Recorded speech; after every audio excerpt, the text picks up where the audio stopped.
আমন্ত্রণ জানাচ্ছি পল্লী টিভির খেলাধুলা বিষয়ক নিয়মিত অনুষ্ঠান পল্লী স্পোর্টসে। দর্শক, গত বছর জুলাইয়ে কলম্বিয়াকে হারিয়ে টানা দ্বিতীয়বারের মতো কোপা আমেরিকা চ্যাম্পিয়ন হয় আর্জেন্টিনা। জমজমাট সেই ফাইনালের পর কলম্বিয়ান খেলোয়াড়রা রেফারির বিরুদ্ধে পক্ষপাতিত্বের অভিযোগ তোলেন, জানিয়ে পরবর্তীতে অনেক জল খোলা হয়েছে।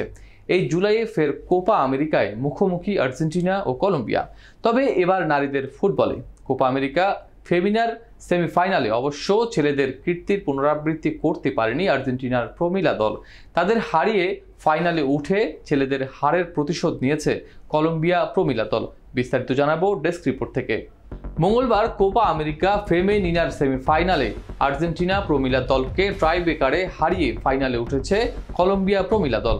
ইকুয়েডরের এস্তাদিও দে লিগা দেপোর্তিভো ইউনিভার্সিটিয়া তিরিয়ার নির্ধারিত সময়ের খেলা গোলশূন্য ড্রয়ে শেষ হয়। এরপর ট্রাইব্রেকারে ৫-৪ ব্যবধানে জয় পায় কলম্বিয়া। আগামীকাল ভোরে আরেক সেমিফাইনালে টুর্নামেন্টের রেকর্ড চ্যাম্পিয়ন ব্রাজিল মুখোমুখি হবে উরুগুয়ের বিপক্ষে। আগামী ২ আগস্ট মাঠে গড়াবে ফাইনাল। ব্রাজিল ও আর্জেন্টিনা দুই দলই সেমিফাইনালে ওঠায় ফাইনালে সুপার ক্লাসিকোর সম্ভাবনা জেগেছিল, কিন্তু আর্জেন্টিনার হারে সেই সম্ভাবনা শেষ হয়ে গেল। নির্ধারিত সময়ের খেলায় আর্জেন্টিনাকে চাপে রেখেছিল কলম্বিয়া। বলের দখল এবং আক্রমণে এগিয়ে ছিল কলম্বিয়া। ৬২% বল দখলে রেখে ১৬টি শট নিয়ে ৫টি লক্ষ্যে রেখেছিল কলম্বিয়া। বিপরীতে আর্জেন্টিনা ১০ শটের ৩টি লক্ষ্যে রাখতে পারে। টাইব্রেকারের প্রথম ৫ শটে দুই দলই ৪ বার বল জালে পাঠান। নুনেজ বল জালে পাঠালেও তৃতীয় শটটি মিস করেন পাউলিনা গ্রামাগোগিলা।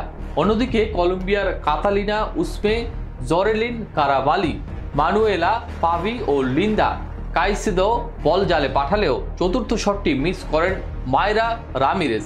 এরপর আর্জেন্টিনার এলিয়ানা স্তাভিলে ষষ্ঠ শট মিস করলেও ওয়েন্ডি বোলিয়া বল জালে পাঠিয়ে কলম্বিয়ানদের উল্লাসে ভাসান। দর্শক, সেমিফাইনাল জিতে কলম্বিয়া 2028 লস অ্যাঞ্জেলেস অলিম্পিকে 16 দলের মধ্যে জায়গা নিশ্চিত করেছে। নারীদের কোপা আমেরিকায় একচ্ছত্র আধিপত্য ব্রাজিলের। আগের 9 আসরের 8টিতেই চ্যাম্পিয়ন হয়েছে ব্রাজিলিয়ানরা।